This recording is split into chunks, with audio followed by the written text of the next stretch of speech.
எரேமியா 30ஆம் அதிகாரம். கர்த்தராலே எரேமியாவுக்கு உண்டான வார்த்தை. இஸ்ரவேலின் தேவனாகிய கர்த்தர் சொல்லுகிறது என்னவென்றால், நான் உன்னோடே சொன்ன எல்லா வார்த்தைகளையும் ஒரு புஸ்தகத்தில் எழுதிக்கொள். இதோ நாட்கள் வரும் என்று கர்த்தர் சொல்லுகிறார். அப்பொழுது நான் இஸ்ரவேலும் யூதாவுமாகிய என் ஜனத்தினுடைய சிறையிருப்பை திருப்பி, நான் அவர்கள் பிதாக்களுக்கு கொடுத்த தேசத்துக்கு அவர்களை திரும்பி வர பண்ணுவேன். அதை அவர்கள் சுதந்திரித்துக் கொள்வார்கள் என்று கர்த்தர் சொல்லுகிறார்.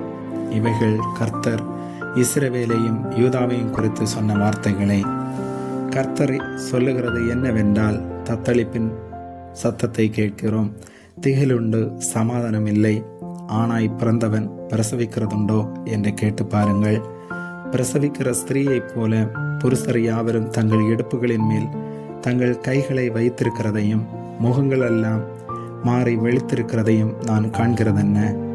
ஐயோ, அந்த நாள் பெரியது, அதை போலத்த நாள் இல்லை. அது யாக்கோபுக்கு இக்கட்ட காலம், ஆனாலும் அவன் அதற்கு நீங்களாகி ரட்சிக்கப்படுவான். அந்நாளில் நான் அவன் நுகத்தை உன் கழுத்தின் மேல் இராதபடிக்கு உடைத்து உன் கட்டுகளை அறுப்பேன் என்று சேனைகளின் கர்த்தர் சொல்லுகிறார்.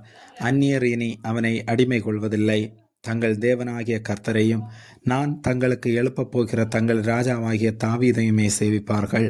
ஆகையால் என் தாசனாகிய யாக்கோவே, நீ பயப்படாதே, இஸ்ரவேலே கலங்காதே என்று கர்த்தர் சொல்லுகிறார். இதோ நான் உன்னை தூரத்திலும் உன் சந்ததியை தங்கள் சிறையிருப்பின் தேசத்திலும் இராதபடிக்கு ரட்சிப்பேன். யாக்கோபு திரும்பி வந்து அமர்ந்து சுகித்திருப்பான், அவனை தத்தளிக்க பண்ணுகிறவனில்லை. உன்னை ரட்சிப்பதற்காக நான் உன்னோட இருக்கிறேன் என்று கர்த்தர் சொல்லுகிறார். உன்னை சிதறடித்த எல்லா ஜாதிகளையும் நான் நிர்மூலமாக்குவேன். உன்னையோ நான் நிர்மூலமாக்காமலும் முற்றிலும் தண்டியாமல் விடாமலும் மட்டாய் தண்டிப்பேன். கர்த்தர் சொல்லுகிறது என்னவென்றால், உன் புண் ஆறாததாயும் உன் காயம் கொடிதாயும் இருக்கிறது. உன் காயங்களை கட்டும்படி உனக்காக ஏற்படுவார் இல்லை. உன்னை சொஸ்தப்படுத்தும் ஔஷதங்களும் இல்லை. உன் நேசர் யாவரும் உன்னை மறந்தார்கள், அவர்கள் உன்னை தேடார்கள். திரளான உன் அக்கிரமத்து நிமித்தம் உன் பாவங்கள் பலத்து போனது நிமித்தம் சத்துரு வெட்டும் வண்ணமாகவும் கொடியவன் தண்டிக்கிற வண்ணமாகவும் நான் உன்னை தண்டித்தேன். உன் நொறுங்குதலினாலும் உன் வேதனையின் மிகுதியினாலும் நீ கூக்குரலிடமானேன். திரளான உன் அக்கிரமத்து நிமித்தமும் பலத்து போன உன் பாவங்களின் நிமித்தமும் இப்படி உனக்கு செய்தேன். ஆதலால் உன்னை பட்சிக்கிறவர்கள் யாவரும் பட்சிக்கப்படுவார்கள். உன் சத்துருக்கள் எல்லோரும் சிறைப்பட்டு போவார்கள். உன்னை சூறையாடுகிறவர்கள் சூறையாடப்படுவார்கள். உன்னை கொள்ளையிடுகிற அனைவரையும் கொள்ளைக்கு ஒப்பு கொடுப்பேன். அவர்கள் உன்னை விசாரிப்பாரற்ற சியோன் என்று சொல்லி உனக்கு தள்ளுண்டவள் என்று பெயரிட்டபடியால் நான் உனக்கு ஆரோக்கியம் வரப்பண்ணி உன் காயங்களை ஆற்றுவேன் என்று கர்த்தர் சொல்லுகிறார். கர்த்தர் சொல்லுகிறது என்னவென்றால், இதோ நான் யாக்கோபுடைய கூடாரங்களின் சிறையிருப்பை திருப்பி அவன் வாசஸ்தலங்களுக்கு இரக்கம் செய்வேன்.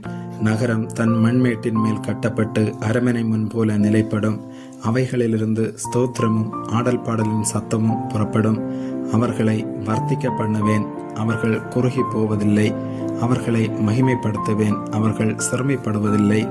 அவர்கள் பிள்ளைகள் முன்போல் இருப்பார்கள். அவர்கள் சபை எனக்கு முன்பாக திடப்படும். அவர்களை ஒடுக்கின யாவரையும் தண்டிப்பேன். அவர்களுடைய பிரபு அவர்களில் ஒருவனாயிருக்க அவர்களுடைய அதிபதி அவர்கள் நடுவிலிருந்து தோன்றுவார். அவரை சமீபித்து வர பண்ணுவேன், அவர் சமீபித்து வருவார். என்னிடத்தில் சேரும்படி தன் இருதயத்தை பிணைப்படுத்துகிற இவர் யார் என்று கர்த்தர் சொல்லுகிறார். நீங்கள் என் ஜனமாயிருப்பீர்கள், நான் உங்கள் தேவனாயிருப்பேன். இதோ கோராவாரி காற்றாகிய கர்த்தருடைய பெருங்காற்று உக்கிரமாய் எழும்பி அடித்து துர்மார்க்கருடைய தலையின் மேல் மோதும். கர்த்தர் தம்முடைய இருதயத்தின் நினைவுகளை நடப்பித்து நிறைவேற்றும் அளவும் அவருடைய உக்கிர கோபம் தணியாது. கடைசி நாட்களில் அதை உணர்ந்து கொள்வீர்கள். ஆமேன்.